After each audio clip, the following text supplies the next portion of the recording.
It's Laughing Vikings Live, episode 34. I'm Lars here at Laughing Vikings Studio. We got the BK Broiler on the other line. How you doing, BK? Oh, I'm doing fantastic, Lars. It was a good weekend. My Toronto Maple Leafs won a game in the playoffs against the Montreal Canadiens, and I'm ready for tonight's game at 7. So we should. Ooh, yeah. We got to wrap up in time. If you need to bail to go watch the game, No. I'm gonna finish this. If the podcast goes into overtime and you don't want to miss the puck drop, then feel free to leave. I'm very excited for today's show. I want to let you guys know this is going to be a very good one.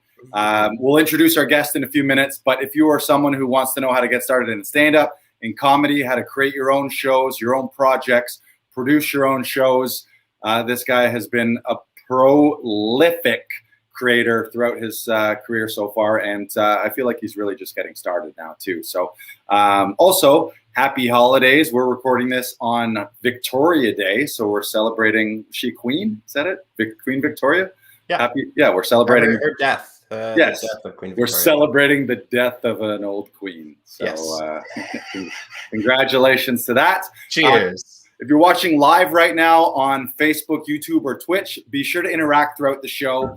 You can let us know in the comments where you're watching from, what city you're in. Maybe let us know how your weekend went. And if you have any questions for us here at Laughing Vikings or for our guests throughout the show, as you know, it's a very interactive thing. We'll bring your comments onto the screen, and you can be a part of it with us here. So anything you want to talk about the weekend, or do you just want to get into this one? Let's get into it. Joseph Simon's ready to go. He says, yo. Yo, right back at you, Joseph Simon. So we're going to bring our guest in right away. Sometimes we do preamble, but I want to make sure that I haven't talked face-to-face. I mean, we're virtually here doing it, but I haven't had a long conversation with him for a while because he's been down in LA, but I believe he's back in Toronto. So I want to let you know our guest today, comedian, actor, producer, Mark Debonis. I think we're going to roll a clip, and we're going to give it a little intro there, and then I'll give him a proper intro. So roll the clip. Rolling the clip. I can't talk to people anymore who wear Band-Aids. You guys ever talk to someone wearing a Band-Aid? The whole time you talk to them, in your mind, you're like, that thing better not fucking touch me. You know, you don't even care about the conversation. Just dodging this sponge of bacteria, you know? I saw even this one guy, he had a Band-Aid on. We were talking for like 10, 15 minutes. I looked down and the Band-Aid's gone. Like, where the hell's the Band-Aid? You know, like, better not be on me, because I'm gonna puke. You know? Can't deal with this. Do have a phobia of Band-Aids. It's actually tied together with my hatred of bowling. So you guys have to get a combo story, so buckle up. And I get it, people love bowling, okay? It just blows my mind that people still bowl in this day and age. Because everyone's like, oh man, I need hand sanitizer. And like hand sanitizer from my hand sanitizer bottle. And automatic doors and faucets. Oh, what do you want to do tonight? Let's go bowling. The most disgusting thing in the world, okay? Forget about the shoes. We as a people have accepted public bowling shoes, okay? Because we all know that they have that magic spray. And when they spray it in the shoe, it burns the whole inner sole out and rebuilds a new one, okay? Like, we're not idiots. But do you think for a second somebody's walking down the aisle with Lysol and a beaker cleaner, cleaning the bowling ball finger holes? No. Nobody is cleaning the bowling ball finger holes. I feel like I can hear all of your minds blowing right now, okay? Because bowling is 100% finger foods. You can't not eat finger foods in a bowling alley. You're like, oh, let me eat these nachos, chicken wings. Let me lick my fingers and put my hand in this ball. It's disgusting, okay? When I was a kid, I went bowling, pulled my hand out, and a Band-Aid was on it. Nice. Yes. That was great. Before we bring them on, I also want to mention to any of you guys listening or watching, Stick around to the end of the episode. You're going to have to remind me, Brandon, but at the end of the episode, for everyone watching and or listening, we're going to give you a free gift here at Laughing Vikings. Wink, wink. Surprise. It's going to be a surprise, but stick around to the end. But without any further ado, I want to bring on our first guest. This guy has, when he first started doing stand-up, he won the Yuck Yucks Great Canadian Laugh Off. I believe that came with an oversized check worth about 25 grand. He's toured and headlined across the country here in Canada, been to Just for Laughs, all the major festivals. And then for the last few years, he's been down in Los Angeles. I've had the very, very fortunate pleasure of sharing many stages with him and getting to hang out with him lots. And I believe one time I even introduced him, sort of my go-to introduction to him was when, if I was hosting a show and he was on the show, I would say something like, this next guy, he's a brilliant mind. He's either going to solve all of humanity's problems or he's going to accidentally blow up the world and end humanity. He's a brilliant mind, a beautiful mind. Let's bring him on, Mr. Mark Debonis. Woo! Oh yeah, There he is. I gotta say, having like an intro and not walking into a room is very weird. Like I don't know how to I'm just like sitting here and I'm like, okay, I guess the camera's like, it's just weird to not enter on an intro. You know, normally you're used to like walking in and there's like a moment of silence for a second. This time it's just like, no, camera on. And I'm just like, how am I supposed to be sitting? Where we can give you a moment of silence if you want. There needs to be a time in between. No, but we're past it now. But honestly, thanks for having me. Yeah, it's great to see you. We need maybe some intro music and stand up. There's usually a little intro music. You get the awkward. No, I think it's just the walk. Like it's better to like walk in after an intro because it doesn't seem as like special when you're just kind of sitting here, you know. You want to walk into your living room and we'll redo the intro? Yeah, maybe. Move the cameras, Take two. Well, welcome back. You're just recently back from LA. I know you've been back and forth a little bit throughout COVID, but you're back here in Toronto now. Yeah, back now for a bit, seeing what's going on here now, and just kind of sucks, you know, obviously with what's happening, but things seem to be opening up. So right. Well, we're going to get into a fantastic conversation. We're going to go back into the annals of history here. We're going to talk about your start, our start, some of our early days in stand-up, and talk about the projects that you've been working on throughout the years as a producer and things that you're constantly pitching. But first, it is a tradition here at Laughing Vikings Live. Our first segment is something called the 1 minute life story. Brandon's going to throw a timer up on the screen, and you, Mark Debonis, you have 1 minute to share your entire life story. You can go from conception right up till now, or even a little bit more into the future. You ready to do this? Yeah, let's go. All right, ladies and gentlemen, this is Mark Debonis' 1 minute life story. Go. Okay, my name is Mark Debonis. I was born in Scarborough, lived there. I used to play baseball, skateboarded, got into stand-up. I've been doing stand-up now for about 15 years and moved to Los Angeles, was living in New York for a bit, trying to get my visa set up, moved to Los Angeles. Was there and COVID happened, and I'm now between Toronto and Los Angeles, still doing stand-up, and possibly just got a job working at a pizza place.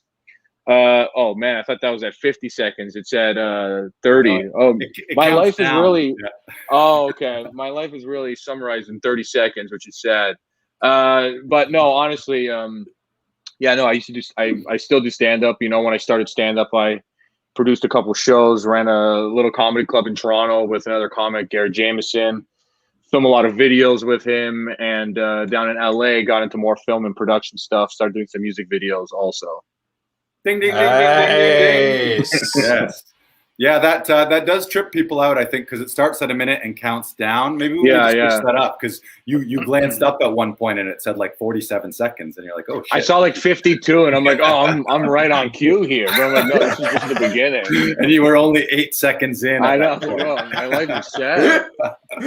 Burning through this. Nice. Well, that was the short version. We're going to go through the deep dive here. Mm-hmm. So why don't we talk? We often talk about how you got started and things, but I want to talk just how we first met originally. So we first met in London, Ontario, I started doing stand-up in London in 2009, and early 2010 started working on a late night talk show called London Tonight with Jeff Leeson, with a mutual friend of ours, Jeff Leeson, who's an amazing stand-up comedian. And you had just won, I believe you had just won the Yuck Yucks Great Canadian Laugh Off, and then you were a guest. You were a guest on the show, which was like a late night cable TV talk show, and you were the stand-up guest. And then you had a segment on the show, and then I think about a year later, you came back at Big League Comedy. Change the light bulb. Right. Yeah. And I remember that. I remember two things about you. I had just started, so I had maybe like from October 2009 to the end of that year, I was maybe on a stand-up stage once a week, or maybe once every couple weeks. So I probably had less than 10 stand-up appearances under my belt when I first met you. When I met you, you had just won this giant oversized check, but you were still fairly new too. It wasn't like you were a veteran. You were still very much an up and comer. I think I was like 3 years in at that time. Right. So but I saw you. I was like, holy shit, this guy just won 25 grand for doing stand up. So I immediately I took notice of you. And one of the things we'll talk about throughout this episode is one of the things I really noticed is you were producing and hosting your own shows, sometimes stand-up shows, sometimes sort of weird concept, hybrid type shows. And I think that's a huge lesson for people. So do you want to just speak to that? Like, how did that come about? Because you'd only been doing stand-up for a little while, but all of a sudden now you're instantly producing and hosting shows, which is a big leap for some people. Okay. So I can tell you, like, when I started stand-up, I knew absolutely nothing about stand-up. But I, from the Toronto area, from Scarborough, and I knew people who owned bars and people who ran bars and people at York University who were apparently like pretty powerful, and I had no idea who they were. Like, I just used to serve them because I used to work at York. And so the comics will remain nameless. But I remember being at a show that these two comics walked in and bumped everybody. And it was like a garbage bucket show at like 3 p.m. They bumped everybody. They went on stage and both talked about how they had nothing to talk about, how they don't know why they're there, and that they're going to just go and do another show. And I was just so pissed because I didn't come from this type of world where this happened, like just kind of understanding like the show business aspect. So I was just like, you know what, like forget about this. I'm just going to go start my own show and not allow anybody to bump anybody. Like, that's it. Like, you send me a message, you can get on. But if you just show up and expect to get on, it's not going to happen. So I knew some people who own bars, and then I worked at a place at York. So then when I was at like my big peak of running shows, I was doing a Monday weekly show, a Thursday bi-weekly, and a Friday weekly show. And that was kind of my routine for the first while. Nice. Let's take it back even further. What was the first time you ever performed? It's like whether it's stand-up, or was there anything earlier in your life as a child? Like, did you do talent shows or anything? No, I worked at a burger place with a microphone. That was the only microphone experience I had. I have never in my life thought that it would happen. I went to Humber, actually. So what happened was I finished high school and had absolutely no direction. And it's not to say that I have direction now, but I had a path. And I finished school and I Googled, we'll rewind a bit. I got into filming skate videos. I liked doing that. Okay. So I'm like, let me go for editing. I wanted to go for school for editing. So I went to school at Seneca for editing, and I dropped out. Wasn't really going well. And I was like, editing is kind of like writing. Like, I don't even know how I put this all together in my head. And I'm like, let me see if there's a writing program in Toronto, but with no Shakespeare. I don't want to deal with anything Shakespeare based. So I Googled writing program with no Shakespeare, and Humber College popped up. And I'm like, what is this? And it was comedy writing and performing. And I ended up applying for that the same time I applied for Seneca when I went for digital media arts for film and editing. But they called me and they said they had to come in and audition and showcase. I'm like, what are you talking about? They're like, you need to come in, do stand-up, sketch, write this. And I'm like, well, I don't want to do that. I just want to go for writing. They're like, well, you can't come then. So I didn't go. I dropped out of Seneca. I reapplied. And then I ended up having to go and actually audition. And that was really the first time I've ever performed. And then in Humber is when I performed at Yucks for the first time. Wow. So take note, listeners and viewers, his career in stand-up and comedy and showbiz started with rejection from Humber because he didn't do what they wanted to do. Rejection / defiance, and then by dropping out from another program. So it was like it came back around, yeah. Failure, and then came back around a year later to some success. And at that time I was like 21 when I dropped out of Seneca, and I was like working at a restaurant and doing like some light construction on the weekend. And I'm just like, what am I doing with my life? And then I figured that I'd rather try and stand in front of 3 weirdos in my mind and do stand-up than, live that type of life. Then dig a ditch. Yeah. Yeah, exactly. Choice. Now, that you mentioned your only microphone experience was at a burger joint with a microphone. Was that like the order microphone where you're like, when you call out people's names? So were you like, did you ever have like a catchspace while you were doing that? No sense of crowd work. You weren't like not at all. Well, some zingers out there.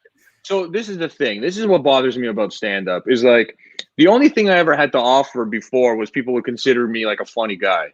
And then once you become a comedian, you lose that quality because now they're like, oh, you're just trying to be a comic or something, right? So it was like at this place, it was an independently owned place. The owner was really cool. We were cool with him. So there was a lot of banter. And the reason why we were so busy is because it was like 5 or 6 of us worked there.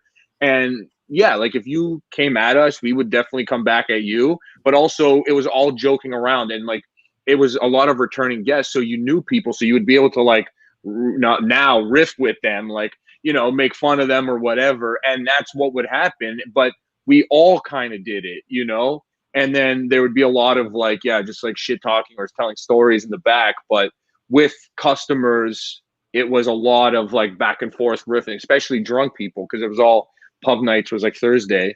So like people were getting like drunk and like trying to like, some people try to give you attitude and you would have to riff with them, Mm-hmm. So where do you remember your first set ever? Was that at Yucks? It was at Yucks at one of the Tuesday nights. I didn't even know that comedy open mics existed. So what happened was, so when I was at Humber, I did Yucks, and my cousin had a friend who worked at the supermarket in Kensington. And we were in Kensington, and I'm like, I think I'm trying to do the stand-up thing or whatever. And he's like, my friend runs a show at the supermarket. Let's go there. And I'm like, what? Like, what are we talking about? I'm not ready for this. And he's like, no, whatever. So we go, and the guy was like, no, I'm not putting on comedians. We don't do comedians on this show. And my cousin's like, look, it's my cousin. Just put him on. Finally, he was like, okay, 2 minutes, get off type of thing. So I'm like, whatever. I go up. And there was, I don't know how many people. It was bad. I was doing so bad. And the guy whispers into the microphone and it comes through the monitors. And he's like, get off the stage. And I'm like talking. And then he's like, I'm like, do you guys hear that? And they're like, yeah, get off. And then I had to get off. And then the guy was like, look, man, just go to like a comedy open mic. I'm like, what are you talking about? He's like, a show with just comedy. I'm like, why the hell does that exist? And then he's like, I don't know, but go there. You're not doing stand-up here. And then so that was like kind of how I started finding out about comedy open mics.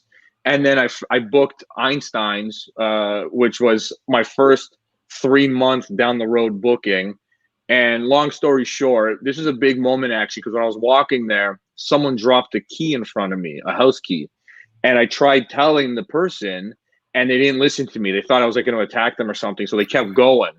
So I was like, whatever. And then I go to this show and it was like a disaster. There was like 4 people there. It was like a weird setup. I'm so nervous.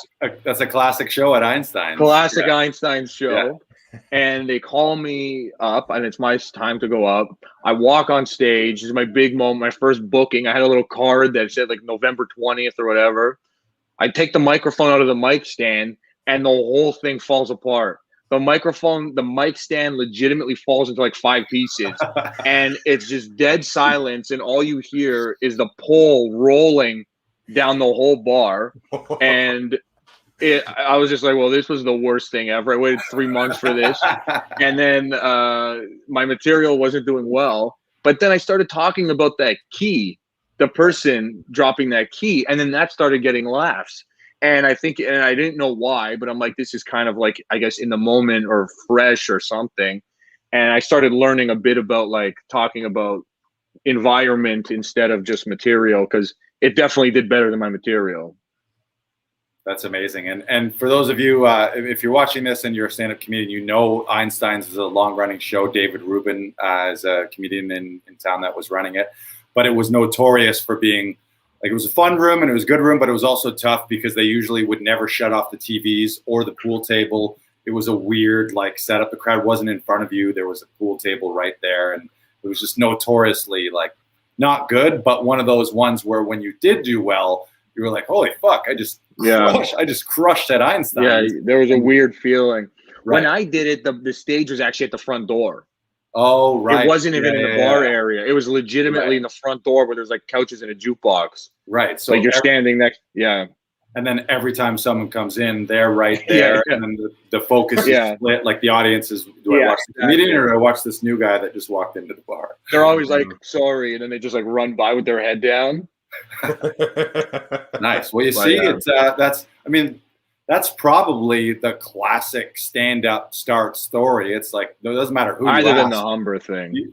Usually, I mean, just in the sense, no matter what city someone lives in, they probably started on some shitty show, some shitty open mic in some place where there was sort of really no business even like having a stand-up show, like a comedy show there is kind of the classic start. And then you start to cut your teeth in those environments. And then you get to a comedy club and you're like, holy shit, this is all these people pay to be here. They want to be here. They know that there's a show happening. They're not just being ambushed while they're out for dinner at a bar with the show. So it's definitely that's the way we all learn, is in those horrible environments where there should never be a show. And I mean, isn't that how I'm not a comedian. Isn't that how comedians put together their shows for like hour-long specials? They like go to these little like dive bars, little spots, and like practice material there, and then put together an hour-long special kind of thing, or 40 minutes, whatever it is. It depends. I think like you typically, want to have stages of what material you want to do in a dive bar, and then when you have your set planned, you want to go maybe to like a normal audience, because the main difference is it's like, every comic has this thing where they're like, I'm not doing the same set twice. I'm going up there and I got a new 25 every time I go on stage. And it's like, it's a good thing when you first start to have that confidence. But then when you're paid to do a show, you're like, what am I doing? I don't know now, because I haven't done the same joke twice. I don't know what works in any environment. So you start getting to a point where you're like, wait a second.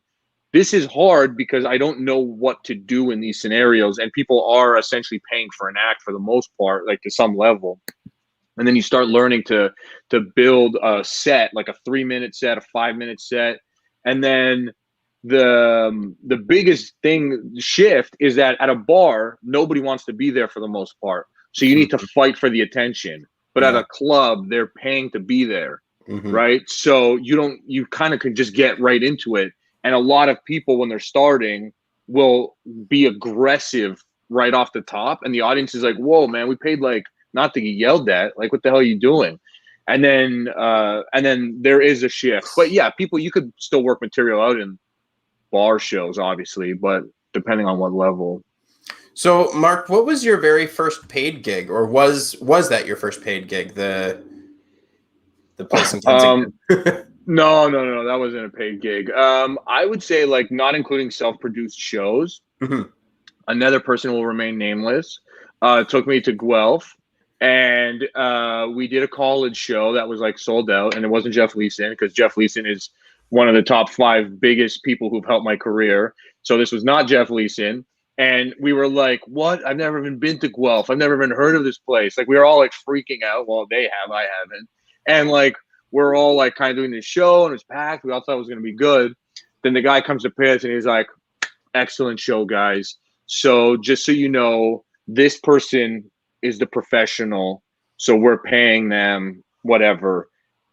And the difference is $1 for each of you. And then he gave us all a loonie. For a college show. Wow. Okay. Wow. But Yeah. you weren't told that you were being paid ahead of time, or you were? Well, okay, I got to say something. At this time, money didn't exist in comedy. Right. If I have one problem with 2021 comedy is that everyone has a price before their act. And it's like, you just did things back then and money was just a bonus. Right. You know, like it was never expected, at least for me. I would never perform, but it was like when you also could just do basic math. And if you're sitting at a college show, and then at this time also, you didn't know how much college shows paid. You didn't know how a college shows run. Like there's obviously a budget that you understand after, but there was no set price before the show. Like we're all like signing contracts. Like I was probably doing stand-up for like 4 months. You know, like I was like, I can't even believe I'm getting $1. But it was like, obviously looking back on it, it's so stupid. Right. But yeah. I remember my the first time I ever got paid, which every comedian, it kind of blows your mind where you're like, oh my God, you're giving me money for this. It was it was an outdoor show. It was in Blenheim, Ontario, which is maybe like half hour outside of London. And it was a mix of like small town farmers and for some reason, a lot of bikers. So it was That's bikers. brutal. And my stomach farmers. hurts thinking about this. Yeah, and it was outside. They were on like picnic tables. Then there was a road in between us, and then we were on like a farmer's tractor wagon, like a big old wooden wagon, and they had a sound system. So we're up on this wagon, 20 feet in between us and then the crowd, and there was like an outdoor barbecue. I think it was a fundraiser or something. So it was like just or a family reunion or something. Who knows? This is absolutely insane. And it was like Saturday. It was a Saturday at like noon or something like that. And at the end of it, we got a couple drink tickets. We got free burgers and hot dogs. And then I got a $20 bill at the end of it. And I was like, holy shit, I made it. I was like, woo. That is absolutely terrifying. Like you had to have loved stand-up to do that again. You know what I mean? Like that was, that seems insane. But I mean, it's those so little scary. places that really get you fired up to do more, right? Because it's like, I remember getting $20 for my first show and like being like, holy shit, I could actually get paid for this shit. Yeah. Fuck? and that's the thing is like, there is for sure, like that's where the money is, you know? And this is where I do believe that at least for the first couple years as a comic, you got to do every show you can do. Not saying you have to do that forever, but for the first maybe 5 to 7 years, you got to just bury yourself in comedy, because doing shows with Jeff, it really made me realize that you might have to do 45 minutes in front of 2 people. Can you do that? And you're not getting paid if you can't, you know? And, you know, not to get into like stories or whatever, but like insane scenario that happened. Yeah. You don't like stories on podcasts, right? I think this might be, you might be answering the next question. And if you're not, we'll get to it. But the next question we have for you is, what's the weirdest place you've done stand-up? So tell this story. Well, this is not it. I'd have to think about that for a second. But this is, I guess, similar. It could be. I end up meeting, so at York, I knew a lot of people who, like I said, ended up being like pretty big. So one guy was like, hey man, like, you know, like I do this, I do that. I don't even understand where this came from. Some guy contacted me, or one of my friends or someone I knew, and I'm from Port Credit, okay, which is like outside of Etobicoke. And there's a banquet that we do shows every year. And do you want to come and put on a show? We'll pay you a budget. Like we have like a legit, like it might've been like almost $2,000 budget. And I was like, what? And they were like, yeah, like $2,000. The headliner does 45 to 50 minutes. The MC does 30 and the other act does 30. It's like a full on show. I think the mayor of Mississauga was there, like Hazel or whatever her name is. Like it was packed. Okay. Like, so we get to this place and again, the other comics will remain nameless. I can tell you one was Monty Scott, but the other one will remain nameless. We get to this place, and I'm supposed to be middling, okay? Monty was emceeing, and the nameless person was headlining. We walk in, and my name is everywhere, okay? They printed out a banner. I still have it in my garage, my parents' garage. It's like a 6 by like 15 banner that says Mark Debonis headliner. And I'm like, on the tables, Mark Debonis, these little table things. And I was doing stand-up at this point for under a year, way under a year. And I go to Monty. I'm like, Monty, like, what the hell's happening here? And Rogers was there, and they wanted to interview me because I was the headliner. And I'm trying to tell them, I'm like, I'm not the headliner. And they were like, well, we got to do this interview with you. And we did an interview, and they thought I was on drugs because I was so confused and scared and messed up of what was happening. I think I was just blankly staring into the camera. So the headliner shows up, and he's like, I'm not doing it. And I'm like, what do you mean? And he's like, I'm not headlining because your name is there, not mine. And I'm like, look, man, this is obviously a mistake. Like, it's obviously stupid that my name is painted around this room, but you're the only one who can do the time. You need to headline. And he's like, no, I'm not headlining. And he starts getting mad at me, and I felt bad for whatever reason. So I ended up like reducing his pay, still making more than me and Monty combined. And I told him that he had to do 30 minutes. So I now have to headline this show. And the audience was probably 100 feet from the stage. It was not a good setup. Yeah, like I can't even. They pulled me off. It was bad. They pulled me off at about, I don't even know, maybe the 25-minute mark, and they never did a comedy show again. They literally told me to keep the banner because we're never doing comedy again. They're like, take that. Because they said that at the beginning of the night. I'm like, oh man, this is crazy. Can I keep this? And they're like, no, this cost us like $1,000. We're just going to print out the name for the comedians next year and put the names over. And they just told me to take it because they're never doing comedy again. And that was a very traumatic experience. Wow. Mark Debonis killed comedy in Port Credit. Good. Maybe deserved to be dead. Yeah. It was a benefit for rich people to raise money for firecrackers. I don't think they needed to do comedy there. It was literally like, what? It was for like, it might have even been around this time, like for May 24 or whatever. Oh, like, I see. They were literally raising money because they were all loaded. Like they all had yachts and boats or whatever. And we're like, yeah, we're going to raise money for the 4th of July or, you know, whatever. So that was what the whole event was. And it was brutal. Why can't just one person, or like, why do they need a fundraiser to do this? Like, that's what people with too much money in boats do. Raise money for firecrackers instead of normal things. That was. You mentioned the stage being, or people being way far away from the stage. A dance floor. Yeah, it's always a dance floor. There's a dance floor in front, and then you arrive and you're like, fucking dance floor, and they don't have any of the tables on the dance floor because they dance floor of death. So you're just talking to this giant like chasm between you and the audience. Is the worst. It's like, brutal. Really, the ideal formula for stand up, especially pre-COVID, was jam as many people into a tight space with low ceilings, close to the stage, close to each other, so that the laughter is contagious. But it's the energy. So tell us, I know you've started a million shows, you performed on a million shows, from open mics up to gala events. What's the weirdest place that you've done stand-up venue-wise? The weirdest venue? Yeah. I actually don't even know. I'm trying to think. What were you saying? I was going to say maybe it's a show that you produced yourself, because you've produced shows in a pizza parlor, yeah? Yeah.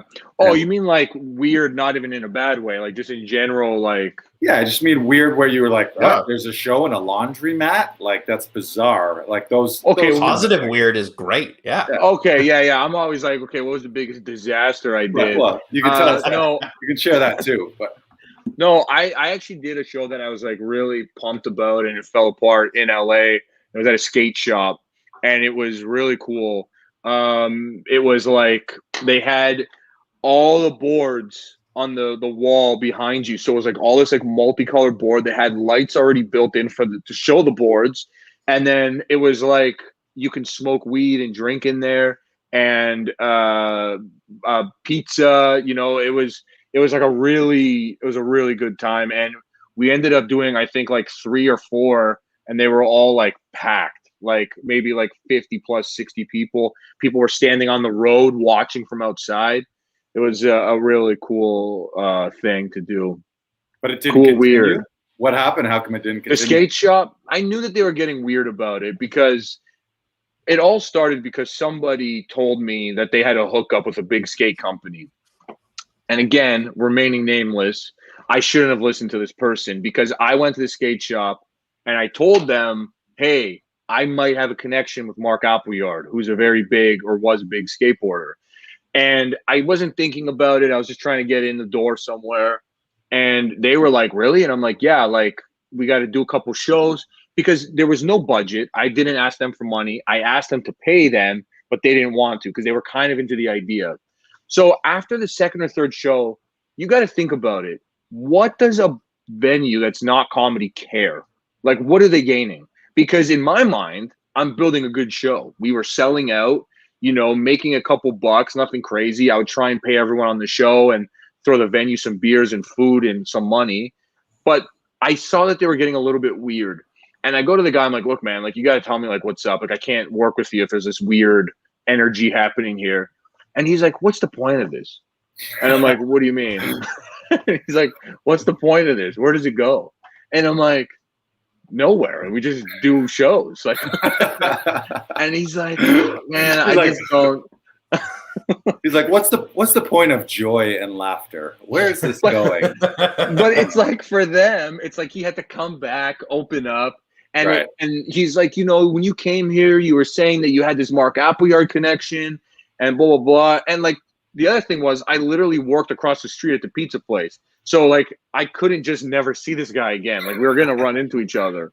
So I felt bad. I'm like, man, like look, like even with a sponsorship, we need to do a handful of shows. I've been filming the shows, creating content. We need to put a video and we can try and get some sponsors.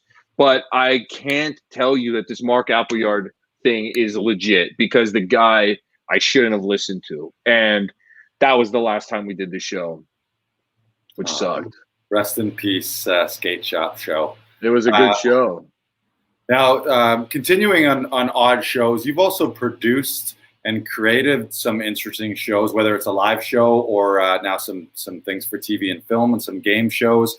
I remember one of the cool things you first did, and I think this was with Garrett, and maybe there was a few other people involved at the Rivoli. You had a show called the Twitter Gong Show, where the concept. Do you want to just maybe you explain the concept? You want me? I can do it, or you can. Yeah. You go ahead. You go ahead. I'll comment, but it was great. I thought it was super cool. Well, you got to remember for the time, this was kind of like a cool thing because it wasn't happening back then. But it was a live variety show, like the Gong Show, with a Twitter feed that was live streamed on the stage.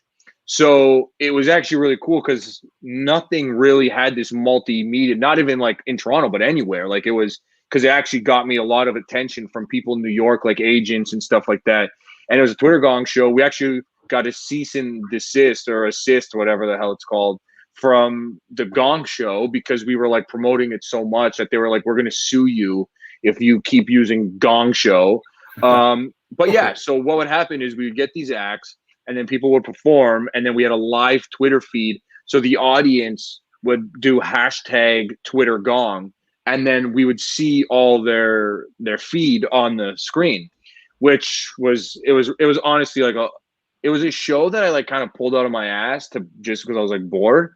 And we did it. And the lineup with literally 2 posters went down the Queen on the Rivoli because it was self-promoting because people were, and again, this was like early social media-ish days where nobody knew that your social media, your Twitter was connected to everything. So people got mad because they were like, man, you posted like 5,000 things on Facebook, all these Twitter posts and all that. But it was promoting the show because we started getting people from like New York and Los Angeles and other cities seeing Twitter Gong in all these feeds, and then they would start not knowing what's happening. They were like, I don't know what the hell's happening, but everyone's commenting Twitter Gong, and then so they would start typing, and it was a really cool thing. But I wasn't involved in the cabaret world, so unlike comedy, people don't like getting made fun of in the real arts, and it was very hard to book the show, and that's why it kind of ended up fizzling out because we didn't have performers. Right. So essentially, while the act was on stage doing their thing, whether it was a song and dance or ventriloquist or mime or whatever, they would be getting roasted on Twitter behind them. If they sucked. Well, I mean, even if they were doing great, people were still trying to roast them. And then didn't you also have sort of a panel of judges too? You would have so we had the voice of Twitter, which was Barry Taylor, who would read all the best tweets out. We had Matt O'Brien, Christina Walkinshaw, maybe Julia Lakowitz. We had people who were comics that were like the Twitter panel, and they would be the decision of like, did you get gonged or not? And then Garrett was actually the gong master, and he could trump anybody, and he would come out with a cloak and like a big hammer. And if it was really bad and they weren't gonging you like the judges, then he would gong you, and then that was it. But it was fun. Yeah, it was super fun. I remember being there, and it was that cool room. For anyone who's ever been to the Rivoli for stand-up or any show, it's that back room was one of the best live venues. Yeah, it's like a perfect venue. Yeah, it was amazing. The stage is a little high, but it's a really good spot. It is a little high. You're right. The stage is a bit high. So, Brandon, what were you going to say? I think we're going to roll on another stand-up clip of Mark's, if that's okay. Yeah, all right. Roll the clip. Roll the clip. My dad is so paranoid about the door not being locked. I could come home at any time. He's like, is the door locked? I'm like, yeah, the door's locked. I'm an adult, okay? I know how to use the door. Turns out I fucked up, though, because he woke me up one morning at like 3 a.m, and he's just like, what the fuck, you didn't lock the door? I'm like, I locked the door, because we have a sliding door, okay? And I didn't put the wood down. And he's like, you didn't put the wood down. And I'm like, I locked the door. He's like, it's not fucking locked without the wood. And I'm not going to stand in front of you people and tell you that I've bought a door before. Okay, I have never bought a sliding door in my life. But I just want to know, like, when you buy a sliding door, is there like a guy that comes by your house after with like a pamphlet? And he's just like, all right, so you got the door. You're going to need the wood.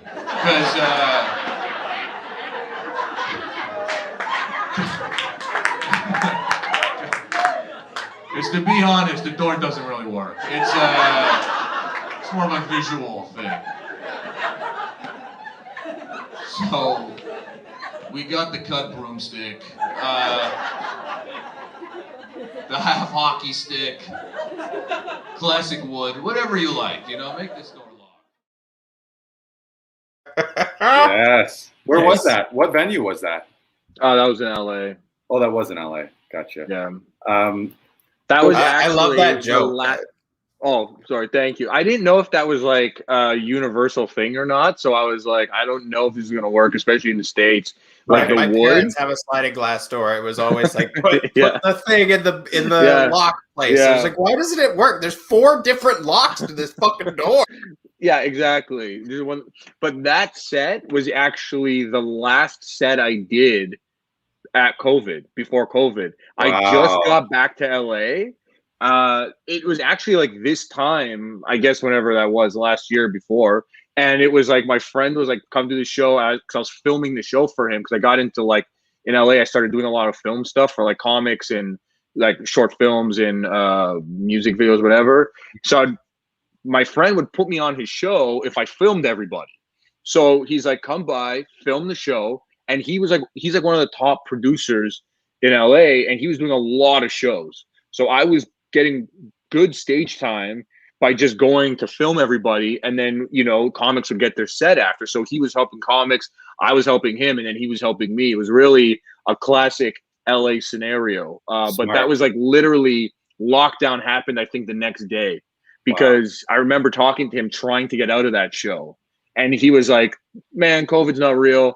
Forget about it, blah, blah, blah. And then like the next day was like, we're going in a worldwide lockdown here. Like this is, yeah. Right. And that's a great example. And I think it's a good example for any, whether you're a comedian or a musician or an actor, you sort of took, and you've done this a lot in your career, I think, you've taken a lot of like the peripheral skills or associated skills, whether it's video editing or audio editing or social media marketing or any of those things. And if you haven't been able to be booked doing the exact thing you want, you've been able to use those skills so that you remain in the world, which I think like in the world of stand-up and in the world of comedy, versus having to always have a Joe job or to have to work a side hustle. And I think that's a great lesson for people to figure out in your avenue. If you're a musician, do you know how to run the sound system so that maybe you can run the sound for people? Or I know you were a doorman at some comedy clubs and comedy venues where you'd work the door, but then that would get you stage time as well. So yeah, in LA, and in Toronto, that was like kind of like a big thing where I would work the door. I think I worked the door at the Rivoli for like 5 years, and it's how, you know, I would never say that I have any sort of a following. Maybe back then I had more people who recognized me, and 99% of it, and I was working pretty regularly at Yucks too. 99% of it was from the Rivoli. Like it was like really one of the biggest like level up things in my career was working the door at the Rivoli. Right. Yeah. Shout out to Morgan Flood too. He was involved booking that too. Yeah. It really was a good time. Get to meet everybody, perform there. Yeah. So tell us, how did you actually then I don't know, I forget what year it was. I want to say it was probably 2013-ish. You and Garrett actually opened up your own venue or revamped a venue at the Lower Ossington Theatre and turned it into the Lot Comedy Club. Can you explain how that came about? Because that was a big deal too. Pretty much during North by Northeast, we went to the Lower Ossington Theatre, and I walked in there and I go, Barry, we got to run a club here. And then Barry was like, yeah, okay. So we just like, it was like that fast. It was within like 2 seconds. And we start talking with the guy who's involved there. And then Barry eventually is like, look, man, I'm like starting Comedy Records right now. And they want a pretty heavy cash commitment. Like there was no way out of it. They wanted money every night, every show. And he's like, I want to help, but I can't be a partner. And I go to him, I'm like, can I ask Garrett? And he's like, yeah, for sure. And then I asked Garrett, and then Garrett was like, yeah, I'm in. So now me and Garrett go and we talk to the Lot and we lock it down. We have our first show like August 25th or whatever it was, and it's locked in. We go to Comedy Bar that night to like celebrate or whatever. We're hanging out. Garrett comes up to me laughing and he's like, you got to meet this guy. And I'm like, who? And he introduces me to Rob Shimon. And Rob Shimon was outside having a cigarette, starts talking to Garrett about how he's filming a comedy special but needs a venue. And Garrett was like, I just started a comedy club today. And he was like, what? And I guess like what happened was something got lost in translation with Comedy Bar. Like it didn't work. I don't know what happened. So then Rob comes in, we start talking, we're showing Rob pictures and he's like, this can't be real. We're like, no, man, like this is literally, we're starting this. So we ended up within like a day of deciding to open up, we had already locked in a TV show, which, you know, was a good show. But if you think about it, the show was fine, but we had 52 comics in Canada. Okay. And they all made $1,000. So if you think about within the first 3 months, we put like $52,000 or $54,000, it was 54, I don't know, into comics pockets across Canada. And I was like, even if we stop right now, that's pretty cool. You know, like everyone got $1,000. It was straight up, like no funny business. It was like, here it is, come do your show. And there was obviously kinks that everyone was trying to figure out, but to put the money in the pockets was pretty cool. Yeah, and we ran that for a couple years. That's incredible. That the Rob Shimon and it was called No Kidding. I don't know if there's a spot that people can still look that up, or maybe you Google No Kidding. It might. I'm pretty sure it's still out there somewhere. Yeah. And that was amazing because there's not a whole lot of that. There still isn't a whole lot of that going on in Canada. For prior to that, the only way that a Canadian comic would get a special you maybe get a gala eventually at Just for Laughs, or there was the Comedy Now specials, but they had stopped filming those. So that was the only way. Like, not only did they get paid, but at the end of it, they had a half-hour special that then they could shop around and show to bookers. So that was huge. Yeah. Like it's a lot of comedians would spend thousands of dollars to produce and then film their own special just to have that as a calling card to book shows. So the fact that you were able to put that together, it was amazing. And funny story, I know we talked about it in the green room before the show tonight. I had, I believe, maybe my only comedy injury. And I say that maybe because often on stage I would be very physical on stage and very big and loud and very physical. So at the Lower Ossington Theatre, I remember it vividly because it was a Valentine's Day special. So it was all like Valentine's Day type material. It was all very well lit, everything red. It was all couples that were there. And somewhere I think it was in the beginning, it might have even been right when I came out, I would just do this big loud, like maybe I do the splits and like some sort of like rock star moves, some jumping splits. And I did I think I did jumping splits or some big high kick. It was a high kick. It was a high kick, sort of out towards the audience. And I felt like the biggest tweak in my hamstring. No, but we heard the noise. Oh, you heard it? Okay. Yeah, we heard, okay. And then you like screamed and you're like, oh, my hamstring. And then you had to finish the set on a chair. Yeah. Because you couldn't stand. Like, I'm pretty sure, like, if we asked Garrett, I'm pretty sure we heard it from the back, like a pop or a rip or something. That makes sense. Yeah. You still finished that set? Holy shit. Yeah. Fortunately, I had my guitar, so I think the second half of the set was going to be planned sitting down on the guitar anyways. But, no, it happened. Yeah, it was funny. So, I mean, comedy, it's not just sports. Comedy you can get injured. Yeah, you can high kick anywhere and hurt yourself. There was a lot of fun times there for sure. Right. Like at the lot, like we ran it for a couple years and a lot of fun, like stupid shows and good hangouts and stuff. Big time. So, Mark, is there a dream project or a dream venue that you would aspire to like do stand up or do a show in, or like anything you aspire to create? I'd love to hear more about like what makes you excited to do things and like what gets you going and what gets your imagination flowing. Man, that's the problem. Is it's like I don't have like one thing, the way my mind works, I realized is like, and I can only stem this from school, my hatred of school, because it's like, I hated school so much that I had to focus on something else. And then I started focusing on something else while I was focusing on that. And that's kind of, I always imagine the gears that keep my mind moving. And it's like, ideally, if I had a perfect scenario, I would love to have some sort of like production space, like a warehouse or something that I can create content, but have a legit 2-floor, a pizza bar on the top floor and a comedy club in the basement. And that to me, I think would be the best case scenario where, you get the pizza upstairs, go downstairs, it's pizza, beer at the show.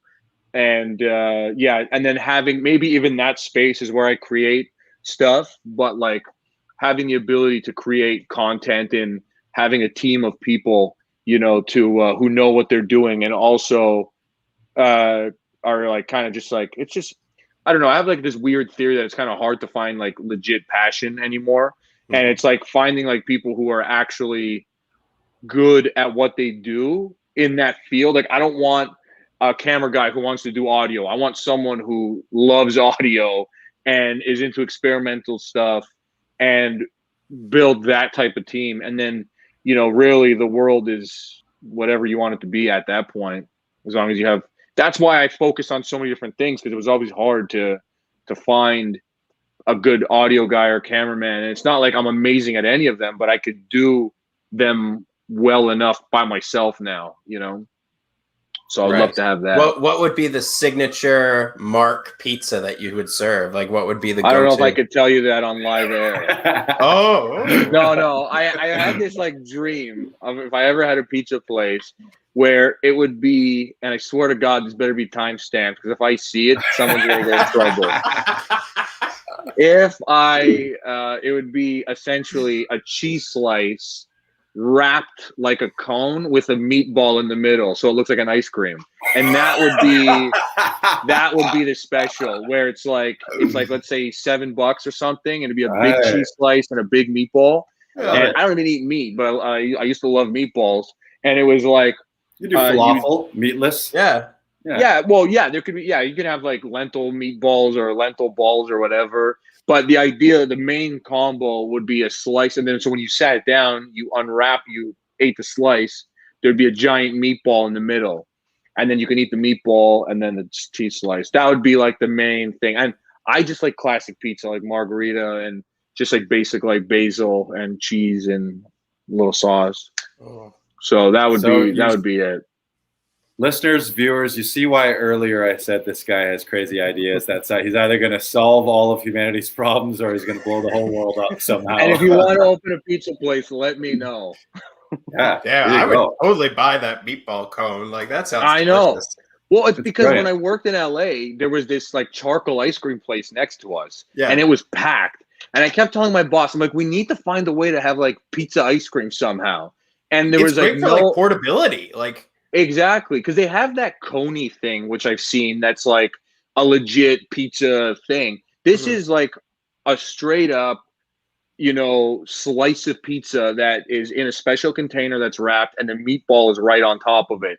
So you can walk around, eat the meatball straight out of the pizza, and then eat the pizza after, like whatever you want to do. Like that would be the trademark at the pizza place.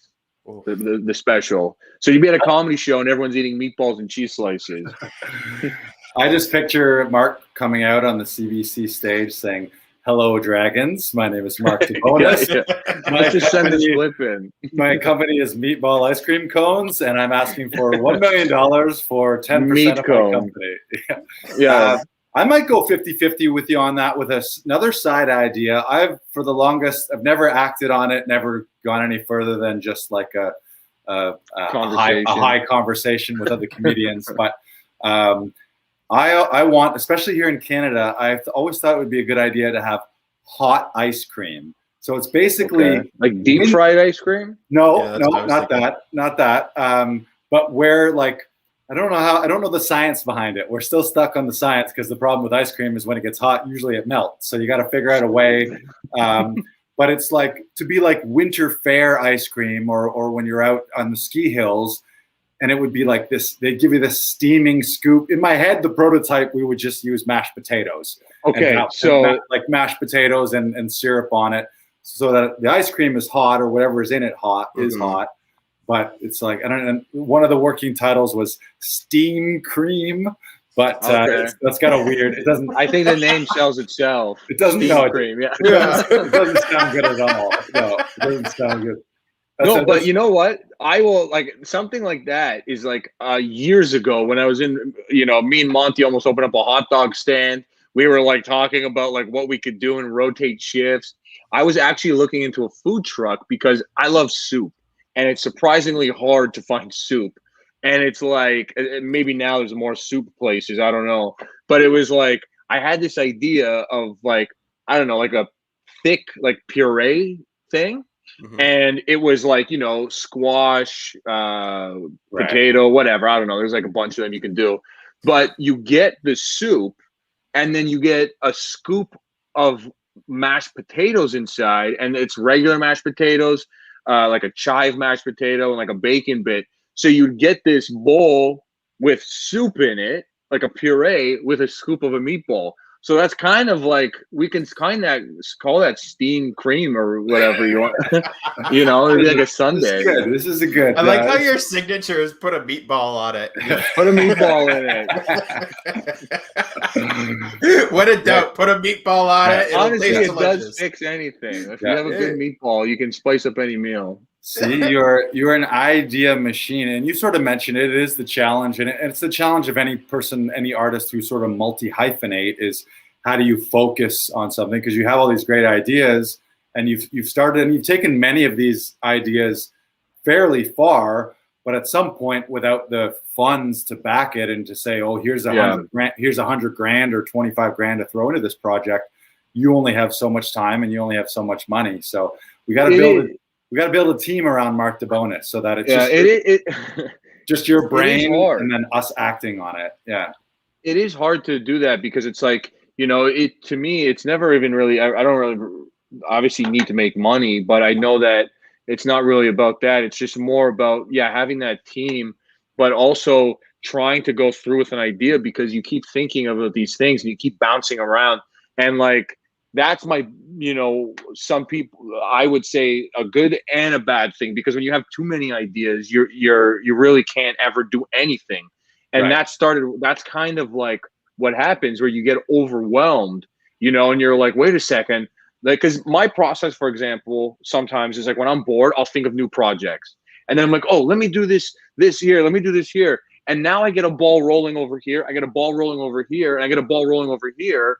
And then plus I have whatever I was doing before. And now I'm like, I have so many things that I'm trying to do. And then nothing ends up happening. And I feel like where LA was good for me was that it was kind of like a vacation where I focused on stand-up, like tunnel vision, for like 10 years almost, Then I started working on going to New York and LA. And then I ended up going to LA at like my 12th year mark or whatever. And at that point, I'm like, you know what? I don't need to think this much about stand-up anymore. It's in my brain. It's rotating. There's a little camera right here that's always watching and taking notes that is doing its own thing. I could now focus on, how do I do sound engineering a little bit better? How do I do color correction? How do I do some camera stuff? How do I, do whatever? And it is, ideally, you need to get like good at one thing where you're happy with it. Who knows what good is, but it's like where you're comfortable with it, where you're like, okay, I don't need to obsess about this anymore. I can now move on, And I think that's one of the secrets to LA is like, you need to go there. If I could give any, and this is coming from someone who's like in and out, I don't even know when I'm going back, but like, I personally believe you need to go to LA with extreme confidence in one field and then find other things to keep you busy. Because when you're there, it's like, hey, I can do stand-up, but I might not be getting on any shows for a while. So let me focus on other stuff to hone other skills, keep me busy. And I now have stand-up in my back pocket where I can film a show for you. And they're like, you do stand-up? And I'm like, yeah, I did it in Toronto. And then you go up and then you have a good 5-minute set. And they're like, what the hell? What happened? You're the camera guy, How is it?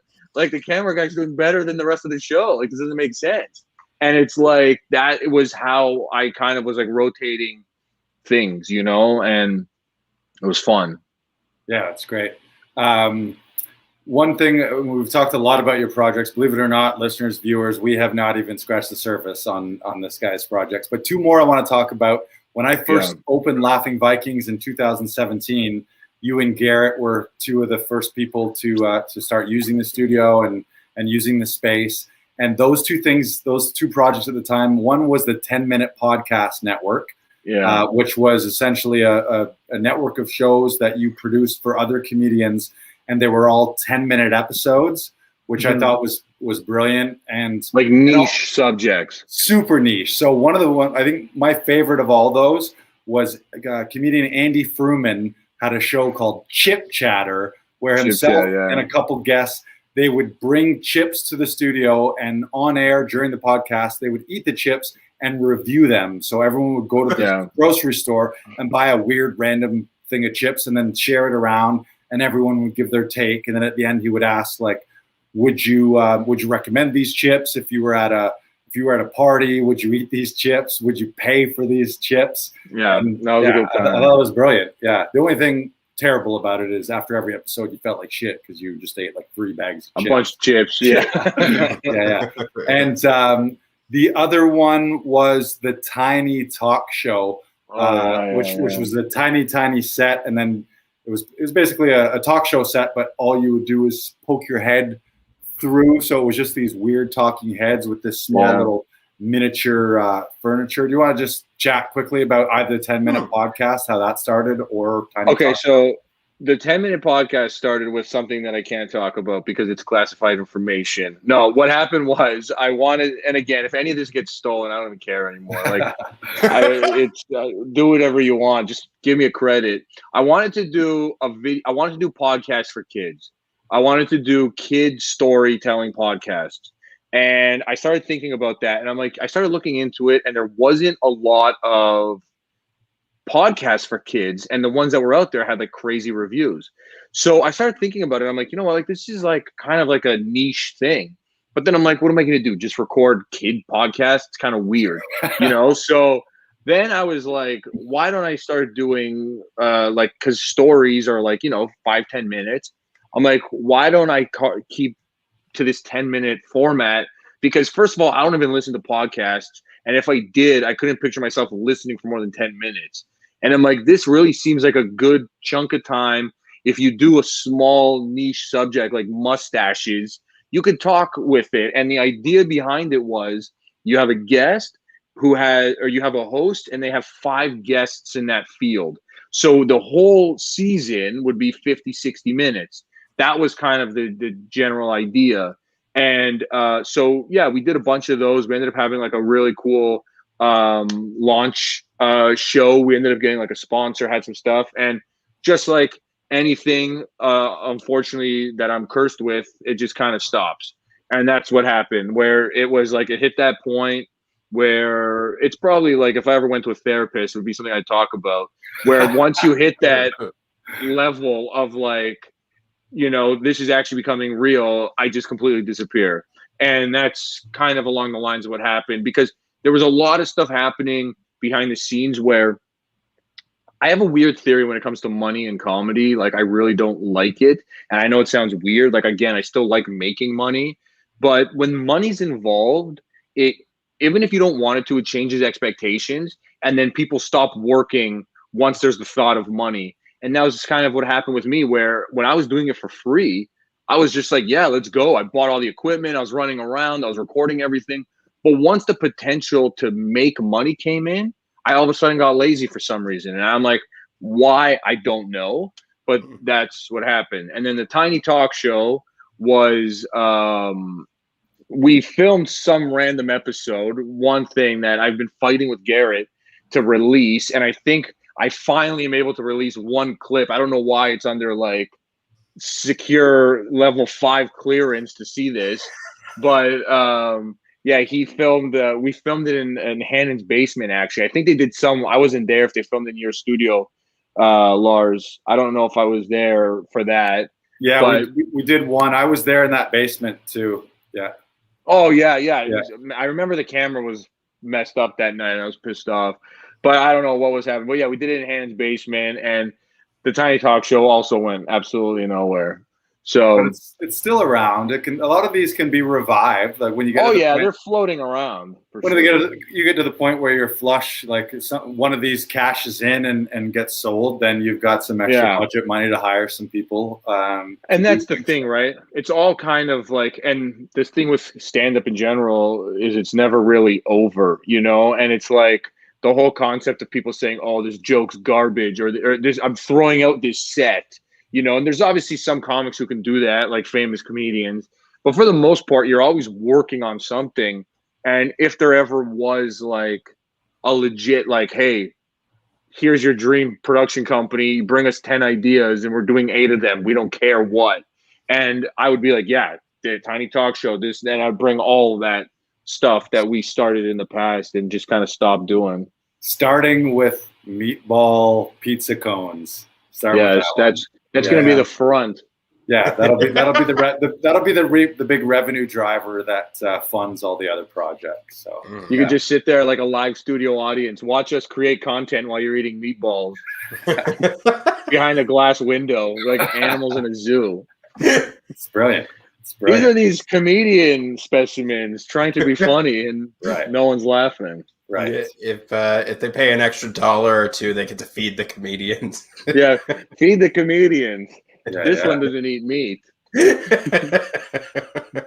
Now, you've given tons of golden advice for anyone either starting out or at any point in their career. But as a closing thought here, we always ask, what advice would you give someone who wants to turn their crazy ideas into reality? And this could be someone who's right now in a corporate job and is just thinking, oh man, I want to do X, Y, or Z. Or that could be someone in the middle of show business and who feels kind of stuck or is having trouble sort of getting off the ground.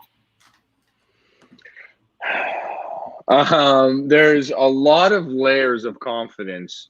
And on a high level, you need to have zero of it, because having little to no confidence will make you keep wanting to do it. Because I feel like when you're too confident, you just think that you don't need to work and you don't need to do anything.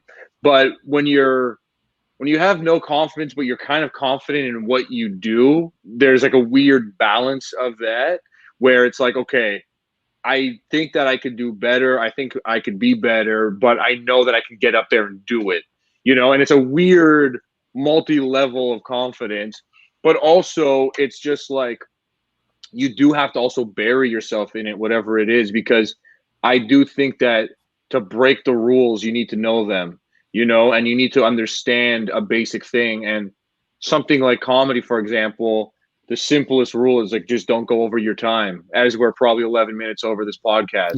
It's like, don't go over your time, because that's something that will ruin the rest of the show. And stand-up being obviously as selfish as it is, people don't really care about what's happening after. And I think there is a level of respecting the past even if it's some old loser road comic that you're like, this guy's a piece of garbage, but you have to understand, like, he probably didn't see his life like that when he was 20. And it's like they did stuff at some point. So it's like understanding the past, knowing it to a certain level, and then shifting it to whatever you want to do. Nice. Boom. Golden advice here. Anything else, Brandon? Anything else you want to share? Yes, we do. I'm reminding you currently that you have something to tell the guests that are still with us. Yes, we have a free gift if you've listened and or watched this far into the episode. Celebrate the holiday. We are giving away a free audition session here. So if you got a self-tape coming up and you want to do it in our studio, or as you know, we do them via Zoom. If you visit laughingvikings.com/gift, you throw in your email, we'll send you a gift code, like a coupon code to use at checkout, and your next audition session is on the house. So hit up laughingvikings.com/gift for your freebie. And if you want to share this with a friend, screenshot and share it. I'm in a giving mood on account of celebrating our dead queen's birthday. I thought I got my free gift because I was on the show. I didn't know that you're giving it to everybody. Oh, everyone's getting a free gift too. I got it today, and I was like, "Oh, cool! He gave me a free audition at his because I'm on the podcast." No, just because I'm on the list. But that's awesome. But you're still on the list. Right. I'm on the list. That's all that matters. You're on the list, buddy. Yeah, you got list. You got early notice of it. Good. All right. Well, thank you everyone for watching and listening today. Any other final closing thoughts from anyone? Last chance. Nope, that is it. Thank you everyone for joining us. Had a good time. Yeah, thank you for being here, Mark. It was great talking to you. It was great getting your ideas and hearing them out. And I swear to God, if someone does meatball cheese pizza, we're gonna have some problems, though. Well, if they do it, we'll do it better, right? So, No. You got to be the first with that one. Be like, is that a real thing? Is that a Debonis? Is that a Debonis meatball pizza cone? No, that's not a real thing. Just cone. You gotta do it. Just let me kind of work there or something. I don't care. It's like if you peel the cone open, there's a little it's monogram. It's like roll up the rim. Yeah. Yeah, like a fortune crust. Nice. It could be cheese. It could be good luck. Yeah. We don't know. Who knows? It could be a marble. Don't eat it crust first.